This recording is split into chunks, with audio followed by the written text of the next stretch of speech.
The Vythar Ascendant emerged from warp like a blade sliding through dark water, its obsidian hull reflecting fractured stars. Commander Irax Vel stood rigid on the command dais, fingers laced behind his back, eyes fixed on the silent intruder drifting before them. The human warship Harrowing Dawn floated with the stillness of a corpse. No running lights, no power emissions, no biosigns. Just there, like space itself had forgotten to move it. Begin full-spectrum analysis, Irax ordered. His voice carried the unshakable confidence of a species that had never been tactically surprised in 6 centuries. Yes, Commander. The sensor officer, Carthy, activated the bioscanner array. Initializing quantum tomography. Penetrating the hull now. On the holodisplay, a translucent model of the human vessel unfolded, decks, compartments, reactor chambers. Everything dark. Everything silent. Everything wrong. Their vessel appears vacant, Carthy said. Impossible. Humans are reckless, not suicidal. Irax's frills twitched. Increase resolution. The scanner hummed louder, shifting into deep strata bioanalysis. Lines of alien text streamed down the displays, metabolic readings, chemical signatures, neurological mapping. Carthy froze. What is that? She whispered. The hollow image flickered. Something appeared, a spreading pattern inside the ship's middeck. Organic. Moving. But not living. Irax frowned. Clarify. Carthy swallowed hard. The bioscanner is detecting hundreds of thousands of structures. No, millions. Structures of what kind? Neural clusters? Her voice gained a bewildered tremor. But non-sapient. Subsapient? I don't understand. They're too complex for drones, too simple for full minds. A silence fell across the bridge. Irax leaned forward. Are they alive? No. But they're active. Define active. Carthy's hands shook. Firing patterns. Almost like dreaming. Irax's pulse thudded in his ears. The Coalition's greatest advantage over all known species was their bioscanner technology. Nothing biological could hide from them. But something aboard that dead human ship was hiding in plain sight. He straightened. Run a cognitive hazard sweep. Immediately. Carthy nodded shakily and keyed in the command. The scanner pulsed, and the bridge lights flickered. Commander, an officer called. We're picking up a resonance feedback. Compensate, Irax snapped. The lights flickered again. Harder. Then the holodisplay changed. The interior of the human warship was now filled with shape. Tall shapes, twisted shapes, shifting masses of biosignal echoes clustering in impossible geometries. Carthy stepped backward from her console, trembling. No. That can't be right. What is it showing? Irax demanded. The cognitive sweep is detecting conscious entities. Shock rippled through the bridge. How many? Irax asked. Carthy's voice cracked. All of them. Irax stared. Define all. Her eyes were wide and unfocused. The entire ship, every bulkhead, every deck, every panel. The scanner is reading the whole vessel as a single living organism. A collective gasp broke out. That is absurd, Irax barked. Human ships are metallic, machine-built, lifeless. I know what the readings should show, Carthy whispered. But the bioscanner is not malfunctioning. I ran a redundancy check. 3 times. Irax's throat hardened. Are you telling me the humans built a living ship? No, she said hollowly. I'm telling you, something inside that ship is alive. And it's watching us. Before Irax could respond, the bridge lights died. A low hum vibrated through the Vythar Ascendant. Gravity fluctuated for a heartbeat. Officers gripped consoles as the deck trembled under their boot. Then all displays rebooted at once, except the main holo. That one shifted into a new image. A single blinking dot. Then another. Then another. Within seconds, the holo filled with hundreds of thousands of pulsing lights, synchronized. Carthy stared in horror. Those are neural ignition patterns. From what? Irax growled. From them. From the clusters. Her hands covered her mouth. They're all activating. The dots pulsed faster. Commander, shouted the tactical officer. The harrowing dawn just powered on. Impossible. The formerly dead ship now glowed with faint internal pathways, as if veins of white fire were crawling through it. This is a threat display, Irax hissed. Shields up. Charge weapons. But before his orders completed, a deep, resonant sound echoed across the bridge's speakers. Not noise. A voice. A human voice. Calm. Controlled. Uncomfortably close. This is Captain Mara Keen of the UNS Harrowing Dawn, the voice said. I recommend you stop scanning my vessel. The bridge froze. The communications officer whispered, We never opened a hailing channel. Captain Keen continued, her tone almost bored. Your bioscanner is intrusive. And dangerous. You triggered defensive countermeasures. Irax felt a coldness creep across his spine. What countermeasures? Project Eidolon, Keen said. You just attempted to interpret something your nervous systems weren't designed to comprehend. Carthy staggered. See, Commander, the neural pattern clusters. They're merging. They're forming shapes. Familiar ones. What shapes? Irax asked, though he already dreaded the answer. Carthy turned slowly toward him, eyes glassy with fear. Us, she whispered. They're mimicking us. The hollow shifted again. The dots, the neural clusters, were reorganizing into unmistakable outlines. Alien silhouettes. Hundreds. Thousands. Perfectly shaped. Perfectly still. Every member of the Vythar Ascendant's crew had a corresponding outline inside the human warship. Irax's throat dried. Why are they doing that? Captain Keen answered, voice smooth as polished steel. A simple precaution. Explain, Irax demanded. You scanned us, Keen replied. So the ship scanned you back.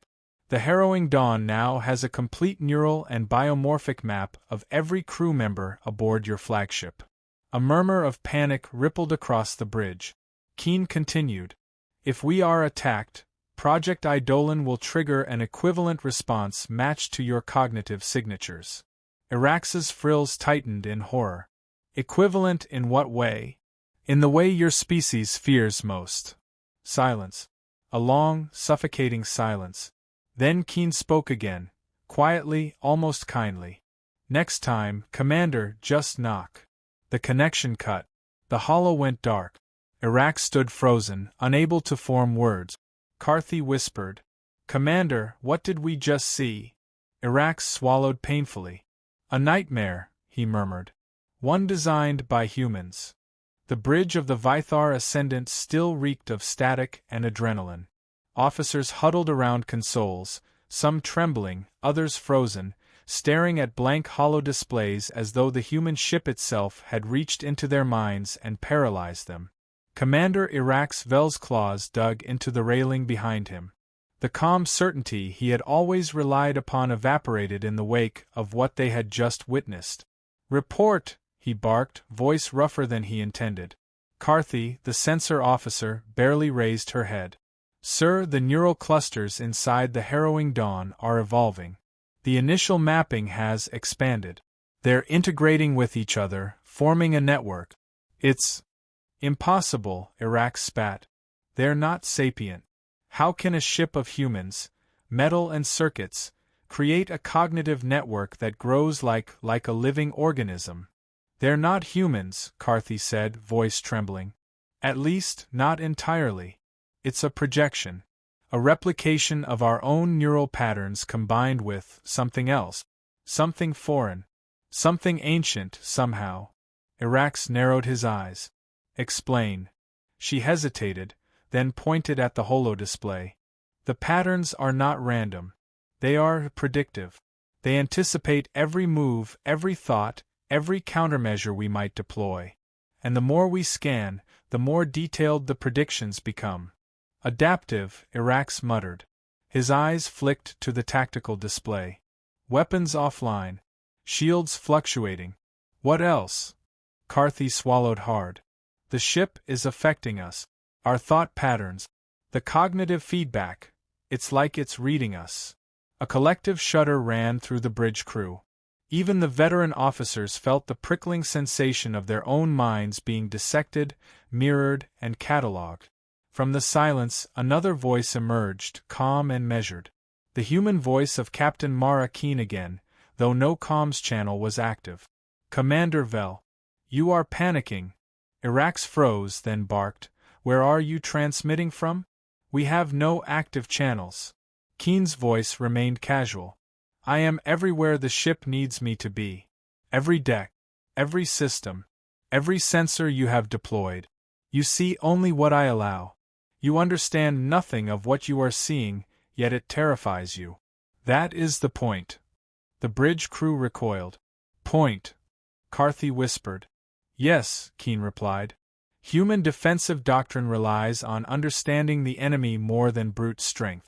You made the mistake of revealing yourselves before you could comprehend the consequences." Irax's frills twitched in agitation. "You dare lecture me?" "I dare survive, Commander," she said smoothly. "Now pay attention. What you call a warship is not the sum of its metal and engines. It is a system, a weapon, a living archive.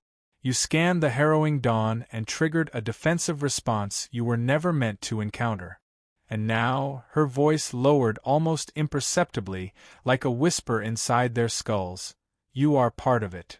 The crew's holodisplays suddenly shifted again. The shapes, the replicated silhouettes of the Vythar Ascendant's officers, moved. Not randomly. They mimicked every micro-expression, every twitch, every subtle thought the alien crew experienced. Carthy gasped. It's reading us. And showing us ourselves." Another tremor passed through the ship. Gravity flickered. Consoles sparked. Alien technicians tried to stabilize systems, but their hands moved as though underwater. Every attempt to regain control was anticipated, countered.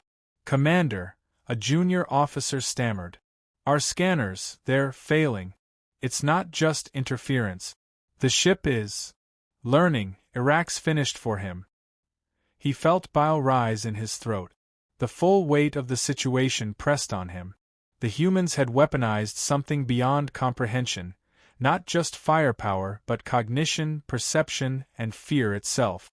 Carthy whispered, more to herself than anyone else. "It's not a ship. It's a mind. And it's not human either, at least, not fully." Irax slammed a claw against the railing. "Prepare the defensive matrix. Any attempt at destruction or boarding will be met with." "Predictable failure," interrupted Keen. Her tone had a cold amusement now, like a teacher scolding a child. "Every action you take has already been mirrored. Every thought, every plan, catalogued. Your species has survived by following predictable patterns. I have recorded them all. And I assure you, I find your predictability entertaining." The bridge lights flickered again. Carthy staggered back from her console, staring at the hollow as her own form shifted grotesquely within the projection. Elongated arms, angular skulls, distorted features, impossible geometry that defied logic. "The projections," she choked. "They're changing. Morphing to exploit our instincts. They're horrifying." Irax's claws dug into the railing. "Status. Our tactical AI is offline. Shields are fluctuating beyond calibration. Our cognitive systems, many are reporting anomalous readings. Neural feedback is affecting us." Carthy's voice broke. Some crew members are unresponsive. They can't distinguish reality from what the ship is showing them." Irax felt a creeping dread claw at his mind. The harrowing dawn was not merely a warship, it was a predator, and the Vythar Ascendant had stumbled into its gaze. A hush fell over the bridge. Then, almost imperceptibly, Keen spoke again. "You are safe for now." The words were calm, but every officer on the bridge felt a cold weight settle into their chest. "Safe. For now. Not forever." "Commander," Carthy whispered, voice barely audible. "The projections, they're watching our fear. They understand it. And they're amplifying it. Irax closed his eyes. A mental image formed. The human ship as a great, coiled intelligence, each crew member mirrored, analyzed, weaponized. He could see why the humans survived against threats far greater than their technology should allow. "They're terrifying," he muttered, voice raw. "Yes," Keen said softly. "That is exactly the point." The bridge lights stabilized, but the officers remained pale, sweat beading on their frills. The Vythar Ascendant was alive with fear and confusion, trapped in the human mind's projection, unable to act decisively, unable to comprehend fully, and utterly exposed. Irax turned to Carthy. "Send a warning to High Command." Her face went pale. "Commander, the transmission systems. The ship is intercepting everything. Even if we try, it will respond. We cannot." Irax swallowed, a cold knot forming in his chest. "We are trapped." "Trapped," Carthy whispered. "Inside their mind, Commander." Keen's voice rang clear, final. "Do not attempt to harm us. Do not attempt to flee. And do not underestimate humanity. You have seen only the surface. The abyss is below, waiting." A silence fell, heavier than any vacuum of space. The Vythar Ascendant floated, paralyzed, in the dark between stars, while the harrowing dawn waited, silent and still, a nightmare made flesh and metal, and the aliens knew, deep in their bones, that they had never encountered anything like it before. Chapter 2 ends with the Coalition crew fully experiencing the psychological horror of Project Eidolon and the harrowing dawn's uncanny adaptive cognition. The human ship is no longer just a threat, it's a sentient weapon manipulating perception itself. The Vythar Ascendant had become a ship adrift in terror. Consoles flickered as neural feedback continued to spike across every system. Officers whispered incoherently to each other, words tangled with fear and distorted by the projections that mirrored their deepest insecurities. Commander Irax Vel paced the command dais, his claws scraping against the alloy floor. The human ship floated before them, silent, empty, yet alive in every sense that mattered.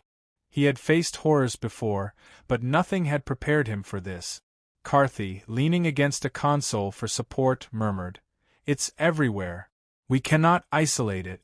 Every thought, every heartbeat, it's reading us, anticipating us. We are naked." Irax growled. "Then shut it out. Initiate neural countermeasures. Focus shields on cognitive isolation." The junior officer at the neural interface shook his head violently. "Impossible, Commander. The patterns are evolving faster than we can adapt. Every countermeasure mirrored. Every attempt neutralized. Some crew members are already offline." Offline. The word reverberated through the bridge. Officers were collapsing into stupors, their minds unable to distinguish reality from the projections that mirrored, distorted, and weaponized their own thoughts. A low, almost imperceptible hum began vibrating through the bridge. Irax stiffened. The hum grew into a resonant pulse that thrummed through every bone and nerve. The holographic displays rippled. Then came the voice. Calm, composed, unyielding. "Commander Vel. You feel fear because you were never meant to understand what you are seeing." Irax clenched his claws. "Captain Keen, explain yourself. What is this?" "This is the truth," the human replied. "You assume your technology defines reality. It does not. You scanned a vessel. That vessel scanned you back. Your thoughts, your fears, your neural patterns, they are not hidden. They are transparent." The bridge officers recoiled as their own forms shifted on the holo display. Twisted, exaggerated, reflecting every hidden fear. Faces elongated, frills twisted, eyes bulged grotesquely. They saw themselves as the human mind perceived them, fragile, predictable, malleable. "This is impossible," Carthy whispered, voice trembling. "The projections, they're rewriting our perception. Our very minds." Keen's voice remained calm, almost kindly. "You call it impossible. We call it preparation. Humanity survives not because we are stronger, faster, or more numerous. We survive because we understand the mind of our enemy, and your mind, Commander Vel, is transparent to us. Irax felt a cold weight settle over him. What do you want? Nothing, Keen replied. Not yet. Observation, assessment, and a warning. The hum shifted, deeper now, resonating through the very core of the Vythar Ascendant. Officers fell to their knees as waves of cognitive feedback struck them. Thoughts became tangled, fears magnified. Every officer experienced their personal nightmare in real time, simultaneously.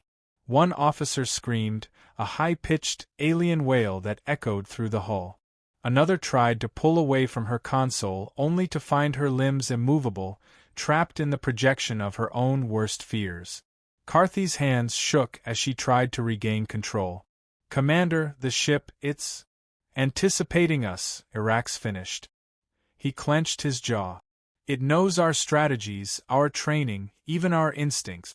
Every plan we devise, it has already accounted for. A pause. Then Keen's voice. Do you understand now? Irax ground his teeth. I understand that humans are not merely physical threats. You are predators of the mind. Correct, she said. And you are lucky I have not yet chosen to escalate. Escalate? Carthy echoed, horror in her voice. What do you mean? The projections can do more than frighten, Keen explained. They can simulate death, loss, betrayal. They can mimic sensations, induce hallucinations, rewrite neural patterns. In short, your fear is our weapon. The bridge plunged into darkness. Only the glowing projections of the crew remained, twisting and reshaping into impossible geometries. Irax's mind raced, but for the first time in his life, he realized that reasoning, tactics, and brute force meant nothing here. Logic was irrelevant. Every solution had already been accounted for, mirrored, weaponized. A young officer stammered, voice trembling, Commander, the ship, it's showing the entire fleet. Every officer we've ever trained with, every ally destroyed. All of them gone. The holographic display transformed into a tableau of destruction. Fleet after fleet of coalition ships were obliterated in impossible ways. The Vythar Ascendant's crew saw themselves burning, consumed, shattered, not as images but as visceral sensations. Irax gritted his teeth. Shut it down. Override everything. Pull back sensors. Carthy shook her head, tears streaming. It's integrated with every system. Even your neural link. Every command you give it anticipates, react. The ship knows you as well as you know yourselves. A cold clarity fell over Irax. This was no ordinary battle. This was not one fought with weapons. This was warfare at the level of thought itself, and humans had mastered it. Keen's voice, calm and distant, resonated through the minds of the officers. You are beginning to understand the first rule of Project Eidolon. The enemy who sees your mind first loses. Irax's claws tightened. Sweat coated his scales. His breathing became shallow. Around him, officers were slumped against consoles, muttering incoherently, eyes glassy. Some clawed at their own faces, as if trying to tear away the illusions the human ship projected. Commander, Carthy said weakly, we are not fully ourselves. The projections, they are rewriting perception. Our decisions, our instincts, compromised. Irax felt his own mind bend under the pressure. Every instinct screamed for action, every rational thought was preempted by a hallucination that mirrored his fear. And yet, he remained alive. The human voice continued, ever calm, ever in control. You have survived because you chose to think beyond instinct, Keen said. But know this, humanity is prepared for every outcome, every response, every fear you harbor, and we will endure. Irax stared at the holographic display, at the mirrored, twisted images of himself and his crew. For the first time, he felt truly insignificant, truly vulnerable. He realized that the humans were not just a race, they were a phenomenon, a predator of the mind, capable of surviving any physical threat by weaponizing what made their enemies human. The Vythar Ascendant floated, broken in mind and spirit, as the human warship drifted silently, unseen but omnipresent, a nightmare that had no shape and no bounds. And somewhere deep in the consciousness of the harrowing dawn, Captain Mara Keen's voice echoed once more. You have seen the surface. The abyss lies beneath. Chapter 3 concludes with the aliens fully realizing the harrowing dawn's mental assault capabilities. Their minds are fractured, their crew compromised, and the humans' incomprehensible power over cognition is revealed to be both precise and terrifying. The Vythar Ascendant floated like a corpse adrift, its systems limping under the strain of mental feedback. Officers clutched consoles, eyes wide and unseeing, whispers of incomprehensible fear echoing through the bridge. The projected silhouettes of themselves, twisted, exaggerated, impossible, stared back at them from every holo-display, a mirror of terror and instinct. Commander Irax Vel's claws scraped against the command dais. He forced himself to breathe, though every inhale felt like inhaling ice. Every instinct screamed to strike, to flee, to shut down the projections, but every movement had already been anticipated. The harrowing dawn knew him better than he knew himself. Then the voice came again, calm, precise, and piercing through the cognitive storm. Commander Vel, you have survived the first layer. Now, I will show you the second. Carthy's voice trembled. Second layer? There's more. Captain Mara Keen's tone remained serene. Do you remember the patterns you tried to anticipate? The cognitive projections? Those were only warnings. This is the active phase. The holographic displays flickered violently. The projections, the twisted silhouettes of the crew, began moving, not randomly, but with intent. Each movement was a simulation of the officer's deepest fears, worst regrets, and most secret impulses. Some fell to their knees, clawing at their heads as their minds were flooded with vivid illusions. Family lost, fleets destroyed, comrades turned against them. Irax's tail lashed in frustration. Contain them. Neural lockdown. Override everything. Carthy shook her head. It's integrated with our central cognitive systems. Every lockdown mirrored. Every override anticipated. The ship is rewriting reality. The bridge shuddered, gravity fluctuating as though the very laws of physics had bent to the human mind. Officers screamed, some fainted, others gibbered incoherently. Irax realized, with cold clarity, that physical defenses were meaningless. Projected weapons, simulated destruction, hallucinations of death, they were all indistinguishable from reality. And then Keen spoke again. This is why humans survive. We weaponize perception. The mind is a battlefield. You attacked us with your curiosity, Commander. Now your entire crew is the battlefield. Carthy staggered toward him. Sir, the projections, they're evolving. They're not just showing us fears. They're exploiting them, creating scenarios. We can't differentiate simulation from reality. A junior officer screamed as a projection of himself lunged at him, snapping invisible jaws. The officer screamed again as his own reflection mirrored the attack, crushing his perception of space and self. Others were clutching empty air, thrashing, panicking as the human projections, perfectly tailored, drove them toward mental collapse. Irax closed his eyes. He had led fleets, conquered worlds, strategized against hostile civilizations, but never had he felt such helplessness. The human warship was no ordinary opponent. It was a predator of the mind, patient, precise, and terrifyingly adaptive. Then the bridge lights shifted, stabilizing. For the first time, clarity returned, not in safety, but in understanding. The projections froze. The officers' hallucinations paused, leaving them exhausted but momentarily lucid. Keen's voice cut through the quiet. You are seeing only a fraction of what humanity can do. Project Eidolon is designed for deterrence, not annihilation. Your fleet would not survive this first contact if it were not limited. Irax's claws dug into the railing. Limited by choice? Yes, Keen said. You are not destroyed because the lesson is more valuable than your obliteration. Humanity does not strike without comprehension.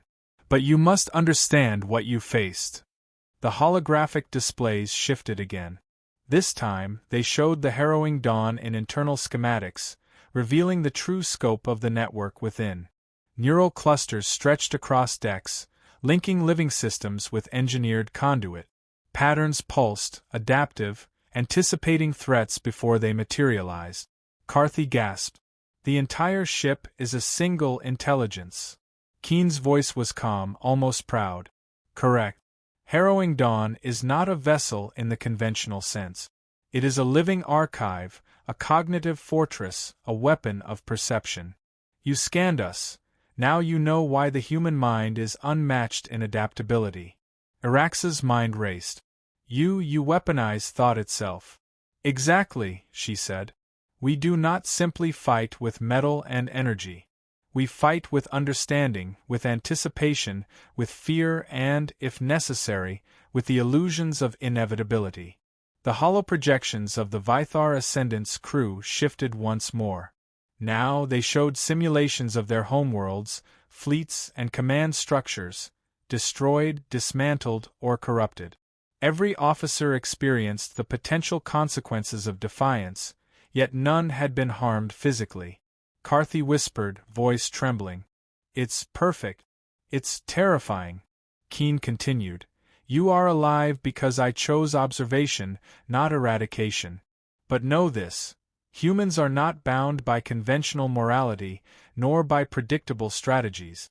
We do not attack recklessly, but we do not hesitate when survival demands it.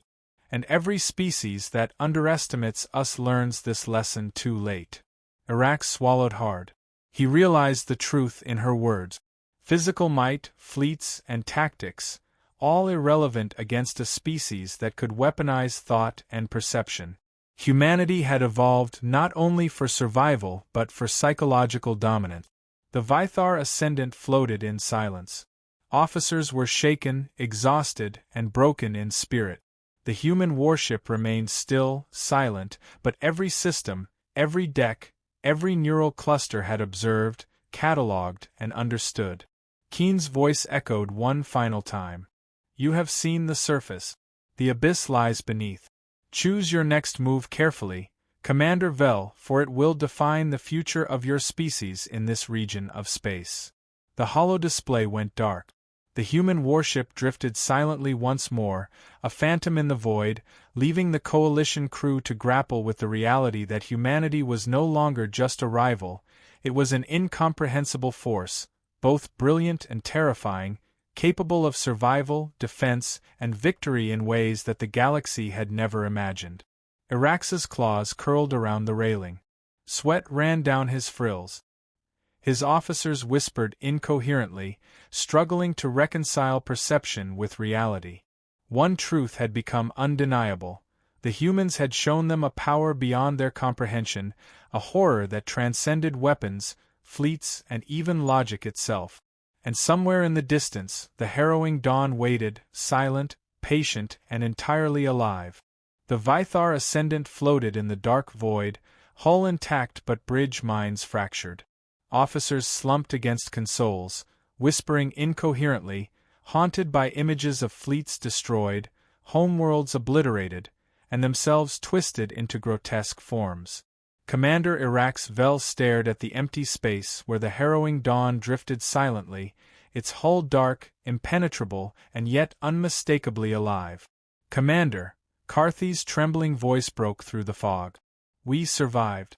Somehow. Irax exhaled sharply. Survival, yes, but not triumph. The human warship had shown them a kind of power beyond comprehension, a weapon that left no scars on metal but shattered the mind. A soft, deliberate hum vibrated through the hull, signaling the presence of the human vessel.